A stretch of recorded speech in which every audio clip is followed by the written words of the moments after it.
Okay, सो देखो हमारा छठा जो पॉइंट था क्या था, अनबैलेंस लोडिंग। तो अनबैलेंस लोडिंग का जो कारण है क्या है, फेज फॉल्ट। दोनों फेज के बीच अगर फॉल्ट आ जाए या फिर आर्क फॉल्ट हो जाए तब अनबैलेंस लोडिंग होता है। सो हम यहाँ पर देखते हैं एक तो प्रोटेक्शन तरह से हम देंगे। मान लो कि ये फेज है, तीनों फेज है कमिंग फ्रॉम अल्टरनेटर। ये आर्मेचर वाइंडिंग है, अल्टरनेटर को वाइंडिंग है, तो वाइंडिंग, और ये स्टार कनेक्टेड अल्टरनेटर।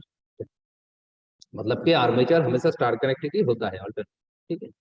तो अल्टरनेटर, ठीक है, और यहाँ से एक न्यूट्रल कंडक्टर, ठीक है। अब देखो ये तीनों फेज है, एक आर वाई बी, तीनों फेज। तो हम यहाँ पर अगर आर फॉल्ट या फेज फॉल्ट अगर आ जाएगा तो हम इसको प्रोटेक्ट कैसे करते हैं। तो यहाँ पर तीनों तीन सीटी लगाते हैं, ठीक है। तीन करंट ट्रांसफार्मर यहाँ पर तीनों फेज, और इन तीनों करंट ट्रांसफार्मर की जो सेकेंडरी साइड है, वो सेकेंडरी साइड हम क्या करते हैं, एक दूसरे से शॉर्ट करते हैं।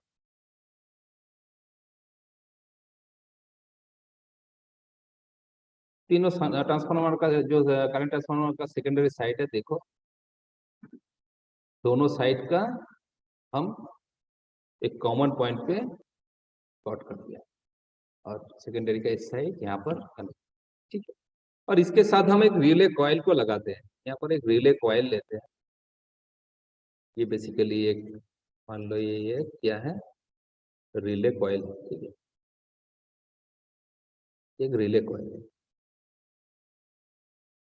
रिले कॉइल भी इस तीनों जो करंट ट्रांसफार्मर का सेकेंडरी साइड है इसके साथ ये पैरेलल होता है, ठीक है। और यहाँ पर हम एक ट्रिपिंग कॉइल ले लेते हैं। यहाँ पर क्या लेते हैं, ट्रिपिंग कॉइल, ठीक है।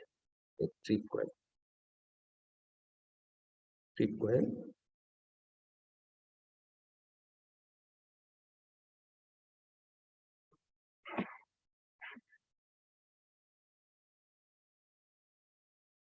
क्या है, ट्रिप कॉइल है, ओके।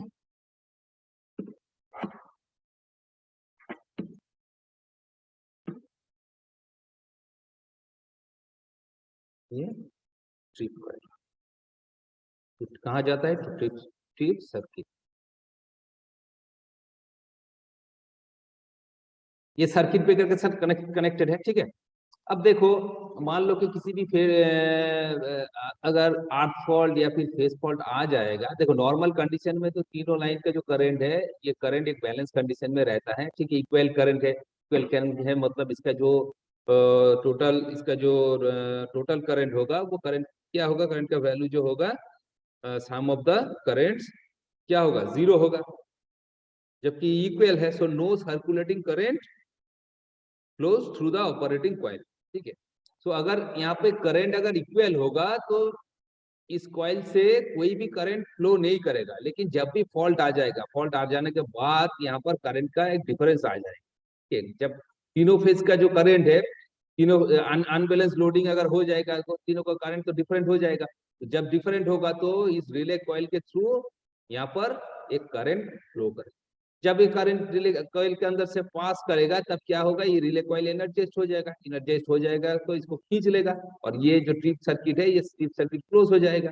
और ट्रिप सर्किट के साथ क्या होता है, हमारा सर्किट ब्रेकर कनेक्ट रहता है, तो सर्किट ब्रेकर को ये ट्रिप कर देगा। ठीक है, सर्किट ब्रेकर को ये सिग्नल भेजेगा और सर्किट ब्रेकर ओपन हो जाएगा। तो इस तरह से अनबैलेंस लोडिंग का हमें प्रोटेक्शन मिलता है। ठीक है, और नेक्स्ट हमारा जो पॉइंट है वो क्या है, वो है स्टेटर वाइंडिंग फॉल्ट, क्योंकि सबसे इंपॉर्टेंट प्रोटेक्शन यहाँ पर ही देना पड़ता है। ठीक है, ये बहुत सीरियस फॉल्ट होता है, स्टेटर वाइंडिंग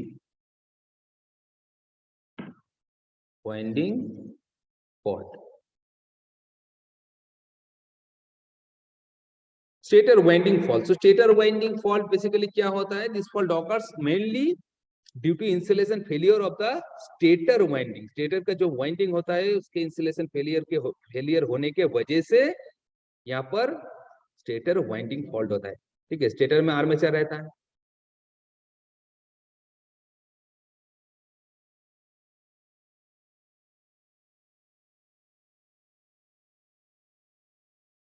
स्टेटर में क्या रहता है, आर्मेचर वाइंडिंग रहता है।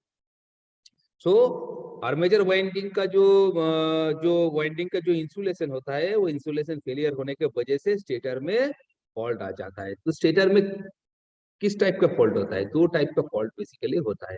पहला क्या है, fault between phase two ground, fault between phase two ground, ये एक फॉल्ट होता है। दूसरा फॉल्ट क्या होता है, फॉल्ट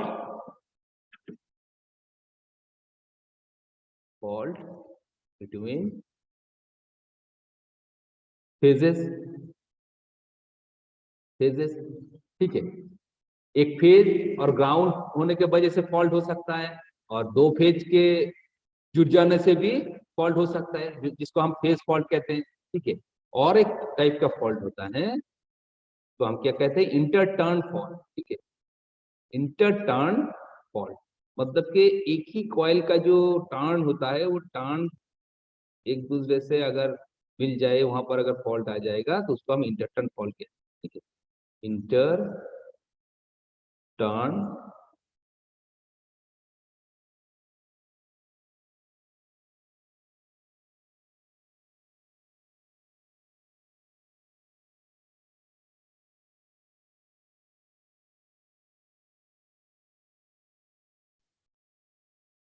अभी थोड़ा नेटवर्क का इशू है। ठीक है,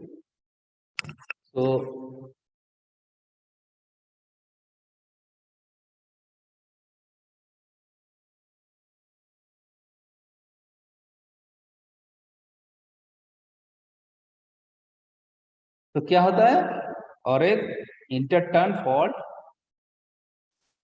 सेम फेज का जो वाइंडिंग होता है वहां पर inter turn fault involving turns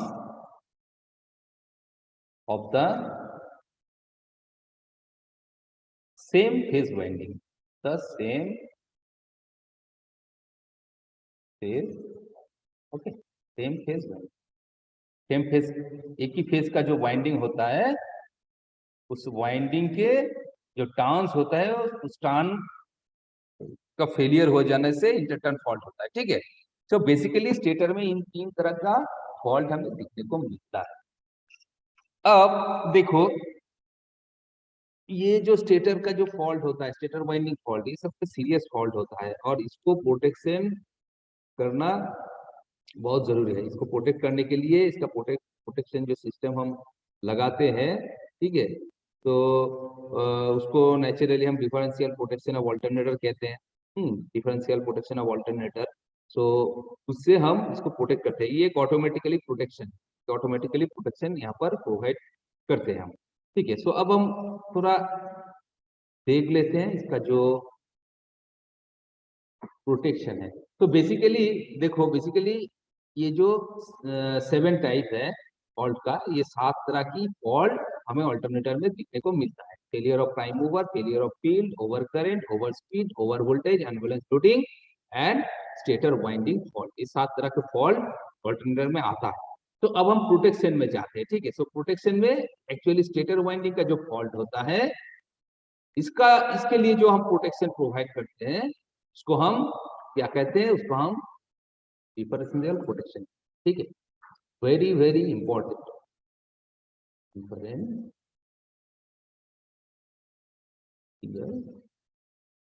protection of alternator.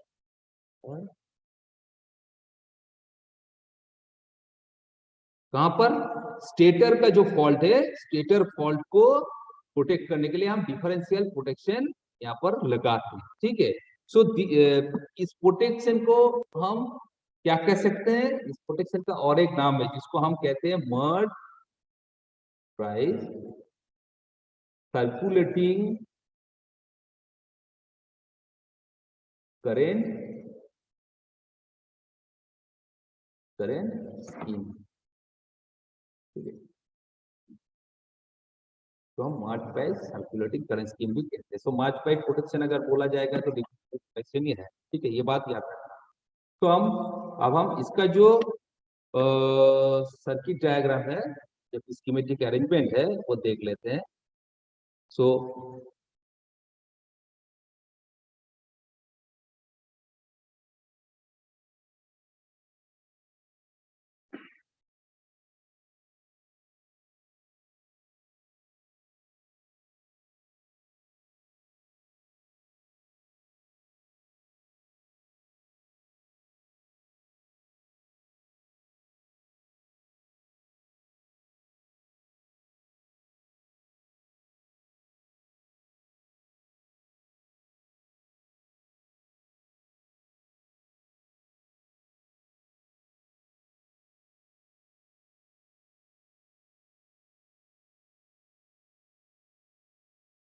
ये बेसिकली क्या है?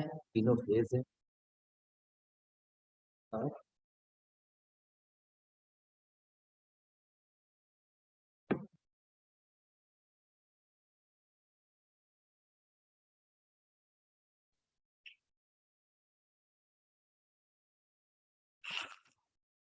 यहाँ पर ऑल्टरनेटर है,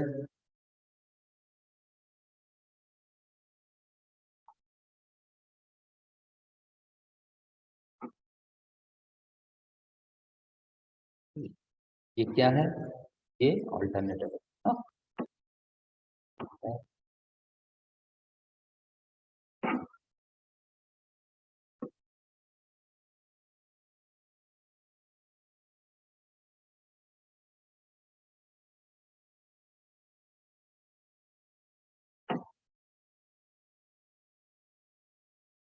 ये है हमारा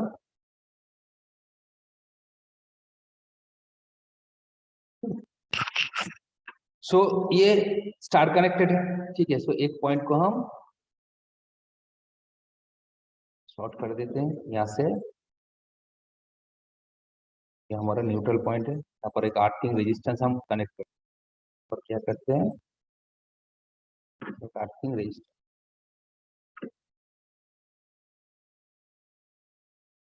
आर, ओके। तो क्या कहते हैं, इसको कहते हैं आर्थिंग रेजिस्टेंस। अच्छा, ये तो ऑल्टरनेटर है। देखो ऑल्टरनेटर का दो साइड्स है, दो साइड में हम क्या करेंगे, तीनों तीनों करके यहाँ पर सीट को कनेक्ट करेंगे, ठीक है। तो यहाँ पर हम ये लगा देंगे, ठीक है। सीट हो गया,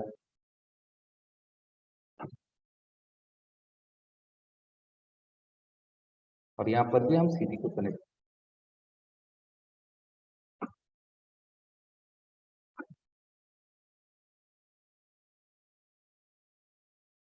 अब ये जो सीटी है दोनों साइड पे, ये है सीटी 1 क्या है, CT2। तो CT1 का जो इतने सारे CT है, इसका जो सेकेंडरी साइड है ना, सेकेंडरी साइड हम स्टार कनेक्शन, तो अगर सेकेंडरी साइड को हम स्टार कनेक्शन देंगे तो इसको एक साइड को हमें कॉमन कर देना होगा, ठीक है। और इधर भी क्या है, सेकेंडरी के जो एक साइड है उसको कॉमन कर देना है, तो यहाँ पर। और इसका जो इस साइड है, ठीक है, दोनों साइड में एक साइड को तो हमने कॉमन कर दिया, तो और एक साइड है, तो क्या करेंगे, हर एक सिटी का जो साइड है, इधर साइड को हम एक दूसरे से कनेक्ट करें। देखो,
ओके, तो ये हमारा सर्किट डायग्राम है, और इधर क्या है, तीनों फेज है, सप्लाई जा रहा है RY। सो यहाँ पर ऑल्टरनेटर के दो साइड पे हमने सिटी लिया है, और सिटी का कनेक्शन कुछ इस तरह से किया है, जैसे कि सिटी का एक साइड हमने कॉमन कर दिया है, और एक साइड दूसरे साइड का जो सिटी है उसके साथ कनेक्ट कर दिया है। देखो, ये दो सिटी क्या है, स्टार कनेक्शन में ही है। और ये सिटी, इस साइड का सिटी, इस साइड का सिटी थ्रू पायलट वायर, यहाँ पर जो वायर जो यूज होता है या केबल यूज होता है, इसको हम पायलट केबल बोलते हैं। तो ये पायलट केबल के थ्रू इसका कनेक्शन किया गया है, और इस पायलट केबल से हमें तीन लाइन यहाँ पर दिख रहा है, ये एक्चुअली क्या है, ये एक्चुअली रिले कॉइल है, ठीक है। क्या है, ये एक्चुअली रिले कॉइल है, एक्चुअली रिले कॉइल।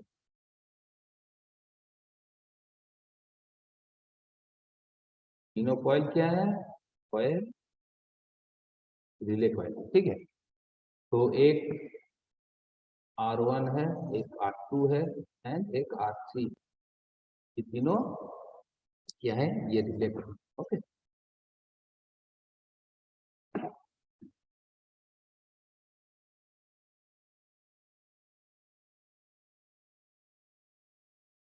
और यहाँ पर क्या है, यहाँ पर टिप सर्किट है, यहाँ पर क्या है, टिप सर्किट है। तो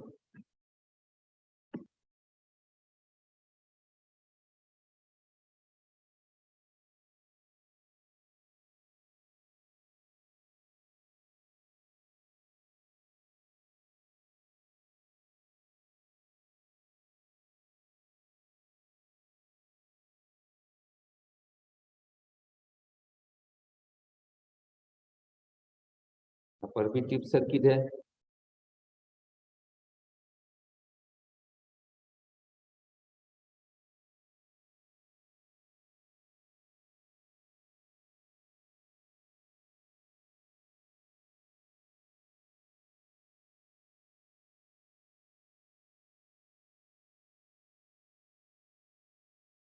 ये कनेक्टर के साथ कनेक्टेड है, ठीक है।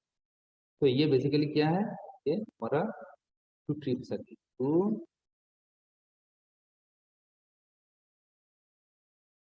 ठीक है।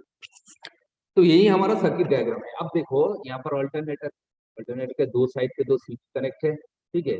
तो ये जो यहाँ पर जो सीटी का अरेंजमेंट है, यहाँ पर तीनों सीटी है, यहाँ पर तीनों सीटी है। हर एक सीटी का सेकेंडरी में एक साइड हमने शॉर्ट कर दिए है और एक साइड एक दूसरे के साथ कनेक्ट कर दिए हैं। तो ये बेसिकली देखो पूरा स्टार कनेक्टेड है, ठीक है। और इसके पायलट वायर के थ्रू, ये क्या है, ये पायलट है। तो इसको पायलट केबल के थ्रू कनेक्शन हमने किया है, ठीक है, 4 कोर पायलट के, ठीक है। अब इस पायलट केबल से देखो, ये हमारा रिले कॉइल है एक्चुअली। ये क्या है, रिले कॉइल है। तीनों तीनों वायर से, तीनों फेज से देखो एक एक करके हमने कॉइल को यहाँ पर दिया है। तो ये एक रिले कॉइल है, ओके। और इसके साथ टिप सर्किट जुड़ा हुआ है, टिप सर्किट के साथ सर्किट ब्रेकर कनेक्ट है। अब देखो यहाँ पर एक्चुअली होता क्या है, ये जो तीनों रेजिस्टेंस है ना, ये तीनों रेजिस्टेंस इक्वी पोटेंशियल पॉइंट पे कनेक्ट, कोई पोटेंशियल पॉइंट पे, मतलब कि यहाँ से इस तरफ और इस तरफ का जो पोटेंशियल होगा वो एकदम इक्वल है। इस पोजीशन पे हम रिले कॉइल को कनेक्ट करते हैं। अब नॉर्मल कंडीशन, जब यहाँ पर कोई भी फॉल्ट नहीं, कोई भी फॉल्ट नहीं है, तो क्या होता है, तो यहाँ पर ये जो तीनों फेज होता है, ठीक है, यहाँ पर अल्टरनेटर के इस साइड और अल्टरनेटर के इस साइड, ठीक है, ये दोनों साइड का जो करंट होता है वो इक्वल होता है। तो इक्वल अगर करंट होता है तो नेट करंट यहाँ पर क्या होगा, जीरो होगा। तो जीरो होगा तो रिले कॉइल के अंदर कोई करंट पास करेगा, कोई भी करंट पास नहीं। अब मान लो एक फॉल्ट आ गया, ठीक है, एक फॉल्ट आ गया, तब क्या होगा, मान लो यहाँ पर एक आर्क फॉल्ट होगा, पर एक आर्क फॉल्ट होगा। तो जब आर्क फॉल्ट होगा तब क्या होगा, यहाँ पर अगर इस फेज पे मान लो कि आर फेज पे मान लो कि आर्क फॉल्ट होगा, ठीक है। तो यहाँ पर अगर आर्क फॉल्ट होगा तो देखो यहाँ पर इस सीटी पे करंट तो चेंज हो जाएगा। इसके इस साइड के कंपैरिजन में यहाँ का जो करंट है वो डिफर करेगा। अब दोनों साइड से अगर करंट डिफर करेगा तो क्या होगा, यहाँ से एक करंट पास होगा, यहाँ से एक करंट पास होगा थ्रू R1 रेजिस्टेंस। इस रेजिस्टेंस से एक करंट पास होगा, ठीक है। जब ऐसा होगा तब ये कॉइल क्या करेगा, कॉइल इस कनेक्टर को कनेक्ट कर देगा थ्रू दिस सर्किट ब्रेकर को। ये बात क्लियर है। The current in the affected phase winding will flow through the core and frame of the machine the arc. So this current क्या करेगा, in the secondary of two CTs in phase R become unequal. R phase में दो side का current unequal हो जाएगा। जब fault नहीं था तब इक्वल था। अब दोनों साइड का करंट अगर इक्वल होगा, सेकेंडरी करंट अगर इक्वल होगा तो यहाँ से कोई भी करंट फ्लो नहीं करेगा, जीरो होगा। लेकिन करंट जब यहाँ पर जब फॉल्ट आ जाएगा तो ये दो साइड का जो करंट है उस करंट का एक डिफरेंस आ जाएगा। जब डिफरेंस आएगा तब क्या करेगा, वो करंट थ्रू R1, क्योंकि R1 देखो आर फेज से ही कनेक्ट है, तो इस फेज से कनेक्ट है तो यहाँ से करंट पास करेगा, ठीक है। तो जब पास करेगा रिले कॉइल एनर्जाइज्ड होगा, कॉइल एनर्जाइज्ड होगा तो इसको ये खींच लेगा, तो खींच लेगा तो इसको ट्रिप लेगा। तो ये बेसिकली आर्क फॉल्ट के लिए ऐसे काम करते हैं। नेक्स्ट क्या है, नेक्स्ट हमारा फेज टू फेज। मान लो कि ये फेज, मान लो कि ये वाला phase Y and B phase मान लो कि एक दूसरे से शॉर्ट है, तब क्या होगा, ये दोनों फेज अगर शॉर्ट हो जाएगा तो यहाँ पर एक करंट, ठीक, इस डायरेक्शन में करंट फ्लो करेगा।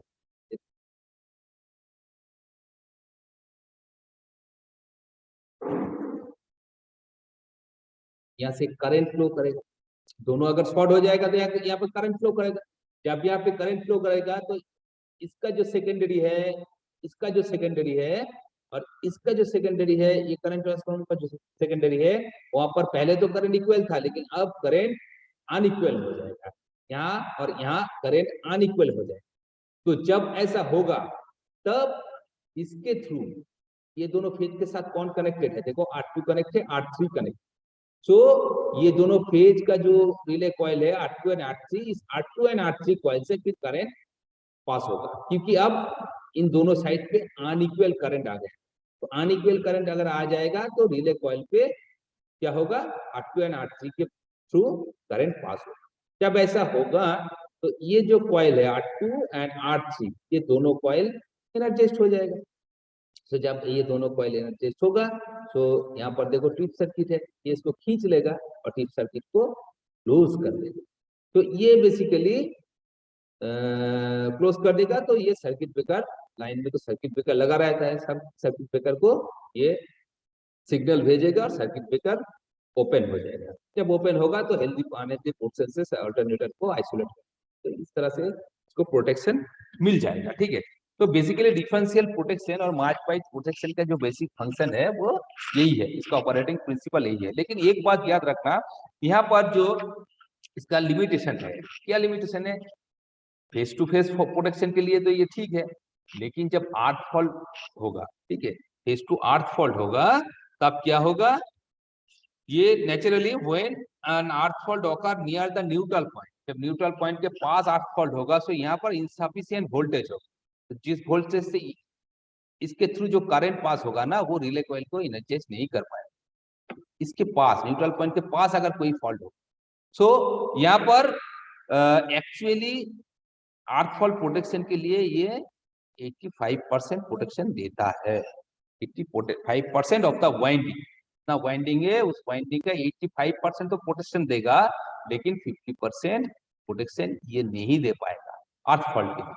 सो इस 50% प्रोटेक्शन अगर नहीं मिलेगा तब तो प्रॉब्लम है, अल्टरनेटर फेल हो सकता है। तो इस प्रोटेक्शन को प्रोवाइड करने के लिए ये जो सर्किट है, इसको थोड़ा मॉडिफाई करना पड़ता है, ठीक है, थोड़ा मॉडिफाई करना पड़ता है। सो जब इसको हम मॉडिफाई करेंगे तब इस प्रोटेक्शन का जो नाम होगा हम क्या कहेंगे, मॉडिफाइड। तब हम कहेंगे modified differential protection, modified differential protection.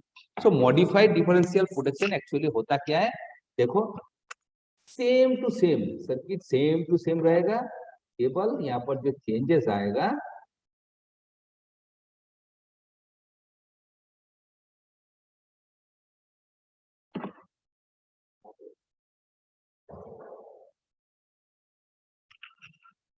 यहाँ पर जो चेंजेस आएगा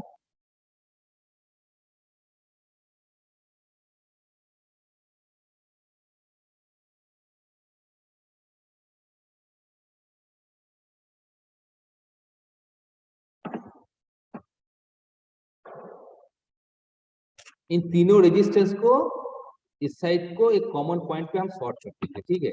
और यहाँ पर क्या करेंगे, एक अर्थ फॉल्ट रिले को कनेक्ट, R3 तो हम क्या कहते हैं, R,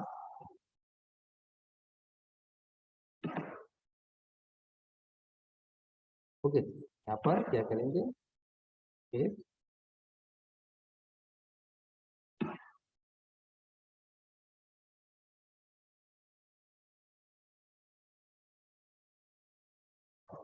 तो ये तो हमारा रिले कॉइल है, लेकिन इसका आप थोड़ा नाम जो है थोड़ा अलग सा नाम रखेंगे, ठीक है।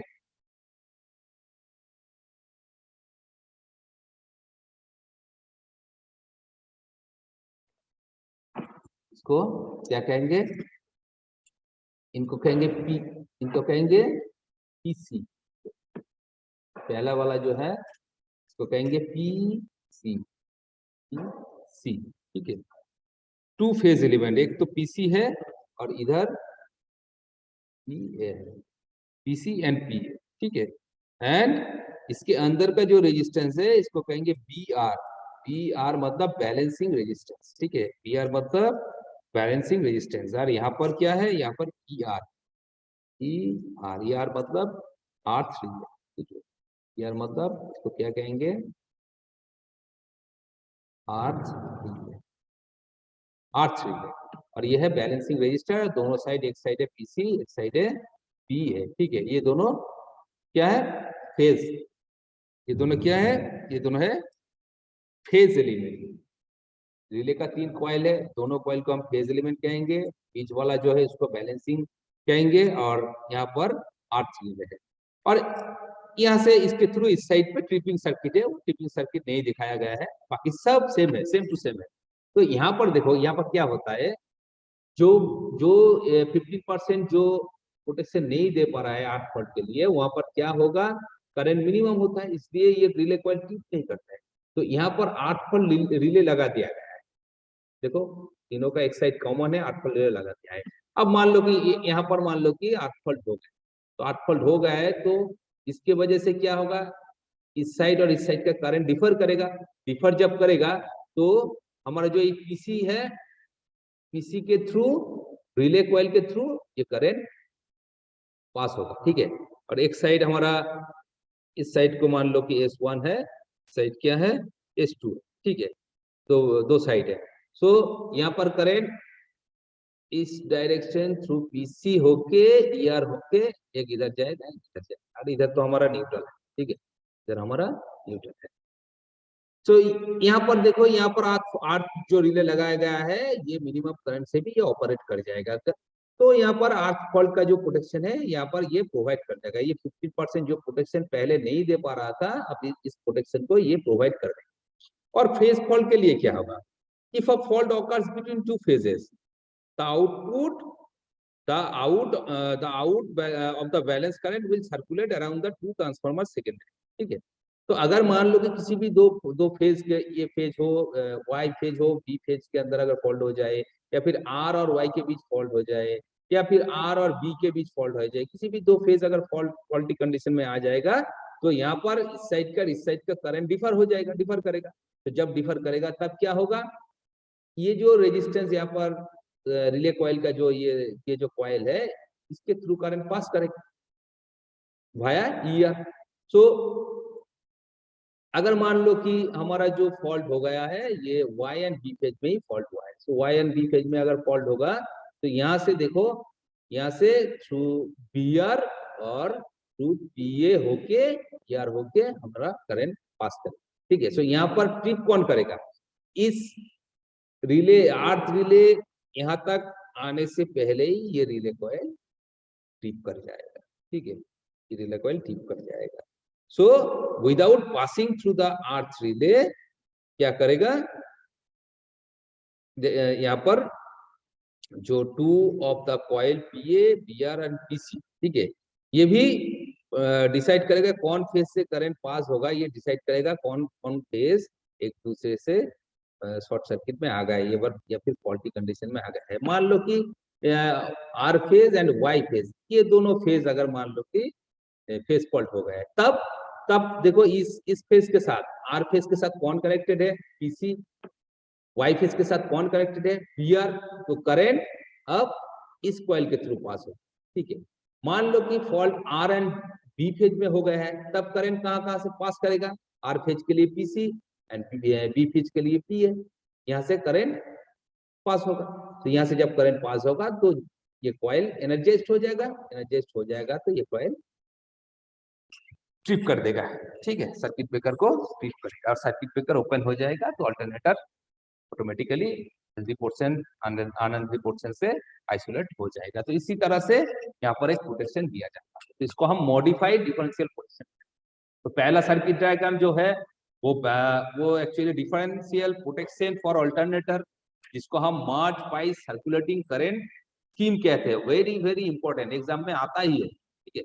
और उसको जब हम मॉडिफाई करते हैं तो उसका नाम क्या लिखते हैं, modified differential protection of alternator, इसको हम modified differential protection of alternator, ठीक है। तो ये बात को याद रखना है, वेरी वेरी इंपॉर्टेंट एक प्रोटेक्शन है। सो ठीक है, आज का क्लास इतना तक ही। अब नेक्स्ट क्लास में इस चैप्टर को आगे ले जाएंगे। तो आज के लिए बस इतना ही। आज क्लास में कौन है? कुंदन तो नहीं आया है। Saroj, Saroj, Saroj, yes sir.